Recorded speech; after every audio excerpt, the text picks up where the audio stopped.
Hello, everybody. Welcome to Uncensored underscore the truth about money.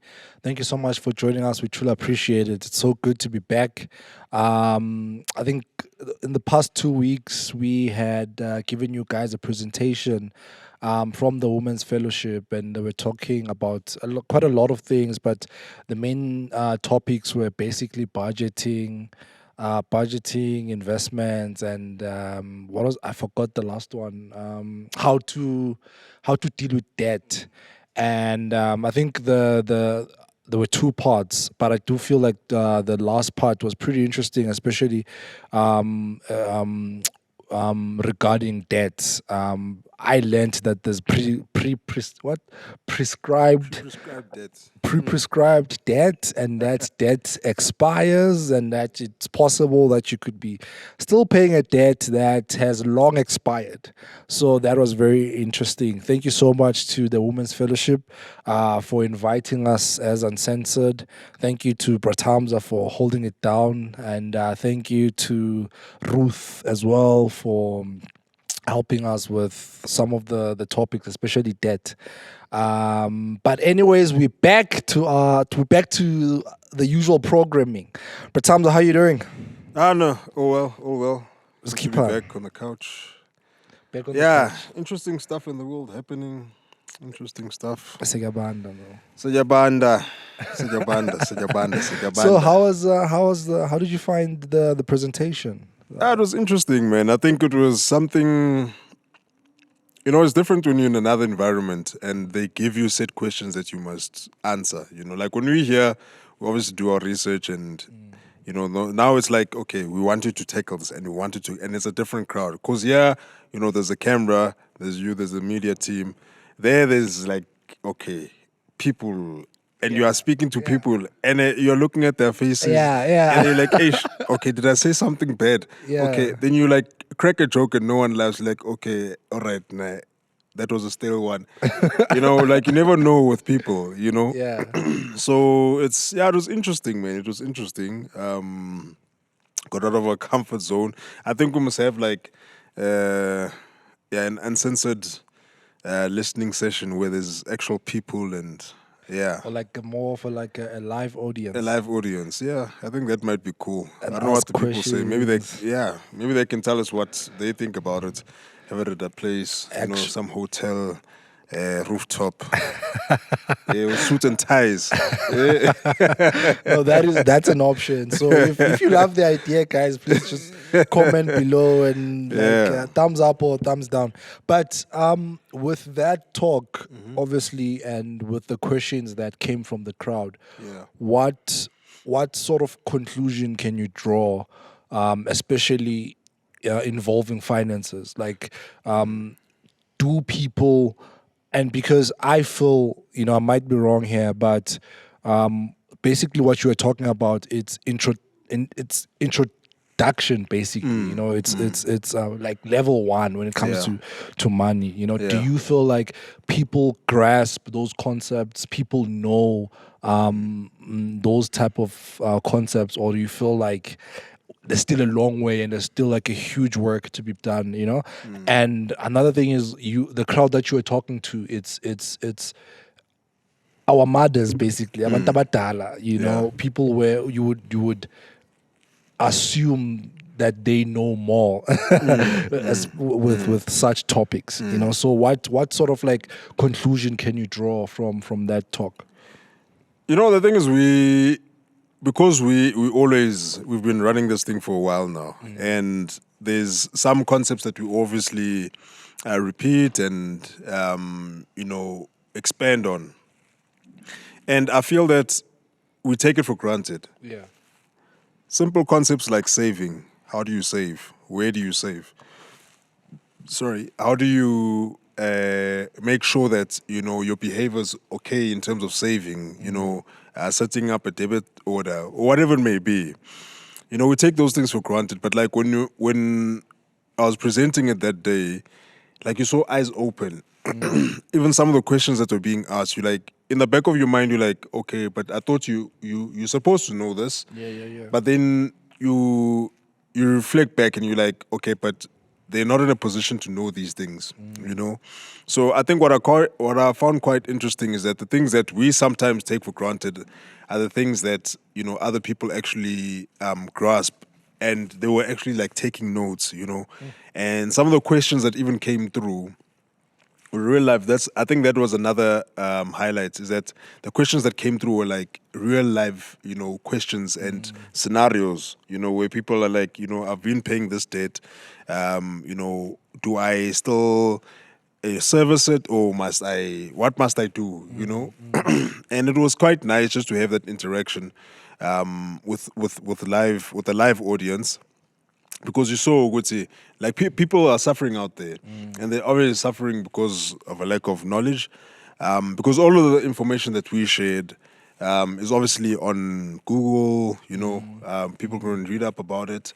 So it's not like it's concepts that you have to go to school and study for. You know, but it's something that you can actually Google. But we take it for granted when you're sitting on this couch and you're speaking on, you know, the cameras, where other people are like, yo, no, this thing is powerful, you know. So I think that was my highlight, to say that even myself, I mustn't take anything for granted. Like, even what we do here, you know, let's not take it for granted, because there's another person behind the camera who's watching us now, who's like, yo, if I knew about this 2 years ago, before I got into this credit card, or before I bought this car, you know, I wouldn't be in this position right now. You know, there's people who are, you know, for 10 years are still in debt. And I think there was another question where this other lady said, it was regarding investments. Yeah. And she was saying that I bought this investment policy for educational purposes. Oh yes. Yeah. And my child couldn't go to school, but now they said I couldn't cash it out because it was meant for the school. You know, then, okay, what do you do in there, in those scenarios? You know, then it's like, okay, I've never heard of that situation, but you always go down to the basics. No, just go to the T's and C's and read all the information. Maybe the person who's on the other end of the line is just a call center person, so there might be some information that they are not getting, or they're not seeing, you know, that you might see, but it's important for you to read the T's and C's. So it was interesting, man. It was interesting to say that, hey, let's not take uncensored for granted. Yeah. So and just, I think just last week also, we were talking to the youth regarding investments and savings, and not to throw any shade or anything, but these are varsity students. The majority of them was varsity student, you know, and the concepts that you were covering, you would expect at least a little bit of knowledge. You know what I'm saying? Yeah. And you find that like most people were blank, you know, just like how I was when we started this podcast. You know. So so in that case, like, what is the education system doing exactly if they're not tackling subjects like this, you know, like, because this is, you are going to interact with money. In fact, sooner or later you are, you know, whether you're whether you're studying engineering, whether you're studying medicine, or whatever the case may be. Do you feel like maybe there should be like some sort of like or is there some sort of like a course, or maybe a subject or a module that speaks in regards to finances? Because these are people that these are leaders of the country, you know, and if they have no clue with things such as investing or saving, then where are we going then as a country? You get what I'm saying? Yeah. Now, and the thing is, it's varsity students who are studying like engineering, and so it's not. How can I put it? It's people who, like, as you said, like some of the people who weren't clued up with certain situations or with certain terms, or, you know, concepts. You know, I mean, these people are doing their honors, and you're like, in your mind, you're like, okay, but I thought you knew this. You Exactly, know? yeah. And it's engineering, so there's numbers, and you're like, but you must know this, you know? No, definitely. So, but it wasn't the case. And that's when you see, Uguti, Sharp, there is a flaw in the education system. But with us as well, like I know you also spoke about the app called Shred. I never knew about it, although I've been a financial advisor or whatever, but I never knew that the whole app on Shred. And that's when you realize, Uguti, actually speaking to people about money or sharing information Information. about money, you might learn, there's always something to learn. You might learn something from another person. So I think, with maybe varsities or colleges or tertiary institutions, even high schools, maybe have sessions where even if it's an hour, a week, Yeah, just yeah, yeah. a basics on money management or basics on money, if they want to call it that, where they invite people like us, we get there, speak for an hour to ask questions and take it from there. You know what I'm saying? And those concepts, I mean, the kids, right, when we were speaking to them, they were taking notes. And like, okay, why are you taking notes? But it's because it's something that they want to refer back to, because when they get home, they'll have those conversations with their parents. Because obviously, the parents never had those conversations with them. So I feel that financial literacy, yes, it is like, and it's not even in South Africa, but it's worldwide. We don't teach people to save. We don't teach kids how to manage money. How to grow money, how to look out for debt or credit.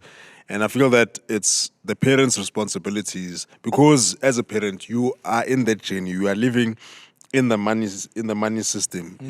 So for you as a parent, if you're fortunate enough, to have the time to spend with your children, just tell them, good, hey, guys, be open about your finances. Hey, this is what's happening. Don't do this, do that. As much as we are quick to say to kids, hey, don't smoke, Wena. Don't drink, don't touch that hot plate. It's going to burn you. You must say the same things about money as well. Don't do this. Don't buy your first car with your first paycheck and spend with the installment high. You may put it that way. Grow your credit score, whatever it is, but let's learn to share information. Yeah. And now with that being said, what so so for example, you get your first job, you're earning a decent amount of money, you getting so now suddenly you're getting all these calls, you people offering you a life cover, people offering you a funeral cover, people offering you medical aid, people offering you car finance, people offering you a clothing account, what what do you think is the first thing to, or what do you think is that first thing that everyone should have immediately when they start working? Now you should put money away. For me, that's the most important thing. You should learn how to put money away. Because if you learn how to put money away, it'll teach you discipline in a sense that you won't just spend recklessly. So even if you get a call to say that, hey man, you qualify for a credit card, hey, you qualify for clothing, hey, you qualify for a car, you know. You know that, okay, before I buy the clothes, I need to put some money away. Before I do this, I need to put some money away. So for me, the most important thing, the basic is put money away. How much, it all depends on the situation that you are in. We're all not the same. Some person can be living like it's their first job and they have to support their siblings, so it'll be unfair for us to say, no, save a quarter of your salary, when that person has to buy bread, has to support, their brothers and sisters who are still in school, because they are the first person to get a job in their family, whereas with a person who is still living at home, God has mom, has dad, and their money is their money, it's a different ball game. But for me, it's whatever situation you're in, save as much as possible without ukuzikama.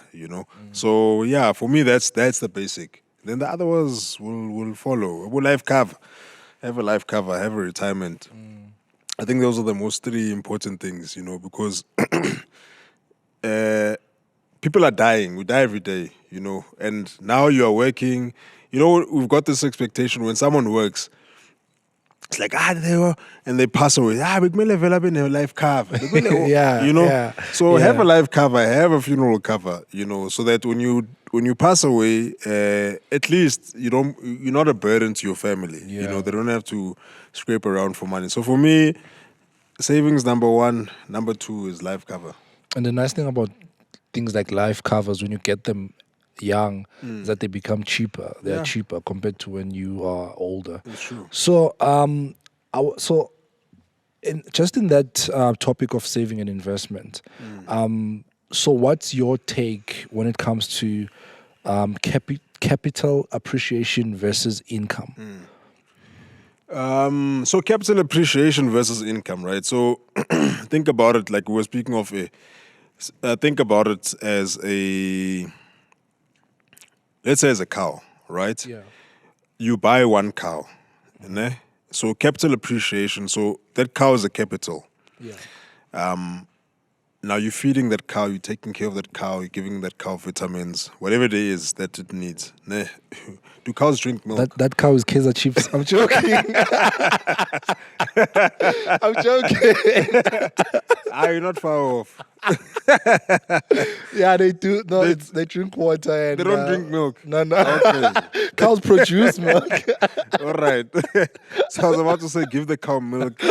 Give the cow food, give the cow water, whatever it is that'll make the cow grow. Yeah, yeah, And that's what's called appreciation, yeah. right? But now, when you're taking from the cow, so for example, like I'll use just, it might seem graphic, like if now you start cutting away from the cow, Yeah, yeah, right? yeah. Today I want to cut the leg, so you're eating from the depreciation, So basically, capital appreciation versus income, basically means that when you take from the capital, it depreciates. So the less income that you take from the capital, the better. So basically, that's in layman's terms, that's what it is. Yeah. The less you take from the capital, the better, and the better it'll appreciate in value. Yeah. Okay. And then in terms of like, so what's your take when it comes to investing? So investing in resources or investing in like, like we always advise people to invest in like your Satrix, your all these other investment capital investment vehicles. So what's your take? So investing in resources and investing in your traditional way Velo, of investing. So with that, right? It depends on your knowledge in terms of investing. Okay. Right. So for me to say to you, okay, go invest in gold right now, you don't know where to start, what's happening with gold, you don't know the price of gold, you don't know the history of gold, you don't know the forecast of gold, where it's going, what it can produce and so forth, right? So it'll be challenging for an ordinary investor, if I may put it that way. So why I say that is because it depends on all our knowledge skills. So there's traditional investments like, as you said, the Citrix, in unit trusts, endowment policies. So those are good for people who are passive investors. So when I mean passive investors is you just want to put money away and leave it there and watch it grow, where you get active investors. So those people invest more in resources where they have to track on a daily basis, okay, how's the gold performing today? Is the gold doing good? Is the gold doing bad today? Must I regress from it, or must I keep putting money into it?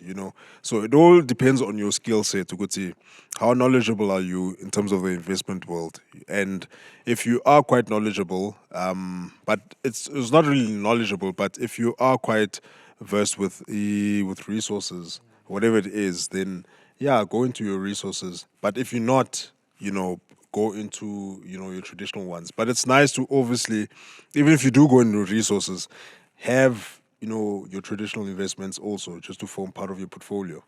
Yeah, So basically, what you're saying is then invest in what you understand. yeah, Because I was listening to this guy and he made a joke to say, if you are an investor, Yeah. you need to have like a relationship with your money in Yeah. the sense that you constantly need to be checking on your money. 100%. To say, how are we doing today? Are we producing more children?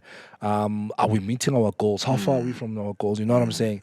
And one of the things that came out from that talk was that a lot of us invest in things that we like Yeah. and not necessarily what will bring us money. For Yeah. example, let's say I like an apartment in a certain area. I will go and purchase that apartment and say, okay, I'll put tenants for tenants to rent, Yeah. right? As opposed to, let's say, for example, with that, I buy that apartment, I put a tenant, the tenant is paying about 6,000 a month, right? Now, as opposed to going to, let's say, for example, the Soweto, getting a stand, putting eight rooms, 2,000 rands a room, that's 8,000 rands. You know what I'm saying? So that will obviously not only bring me more money, but also should, for example, the apartment in the south in the burbs should the tenant decide to leave, now I have no income because Yeah. one person was paying 6 grand Yeah. and they have now decided to leave. Yeah. Now there's no income, as opposed to I mean, like, when you think about it, obviously Soweto or a Lokshin or a township, especially us middle class people, no one wants to live in Yeah. such areas, Yeah. So I guess that's exactly what you're saying, that it's important to don't invest in what you like, but Yeah. invest in what is going to be sustainable and what's going to make you income in the future, not just that's true. going ahead with investing. So it's like what you're saying now, and what I'm gathering from all this is that investment is quite a broad topic, and there's a lot that must be considered, Yeah. rather than just putting that 300 rands, giving that 300 rands to that investment house every, you know what I'm saying? Because another thing is you might be greatly disappointed, you know what I'm saying? Because I'll make you an example. I put in 1,000 rands in Satrix. That was in 2017.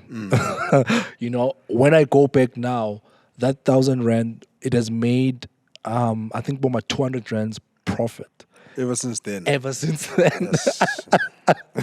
And now, mind you, now here's another thing, right? Yeah. Is that when I withdraw, let's say I decide to take the profit, they won't give me that 200 rand straight. Yeah. There's still admin fees and all Yeah. that other Yeah. stuff. You know what I'm Yeah. saying? Yeah. So it's important to, Yeah. I know we always say this, it's important to do your research. Yeah. It's important to find out. I know this is something that you kept on saying to the youth when we had that talk, that find out how much interest rate are you Yeah. getting from this, because you Yeah. don't want to be losing money instead of making money. That's true.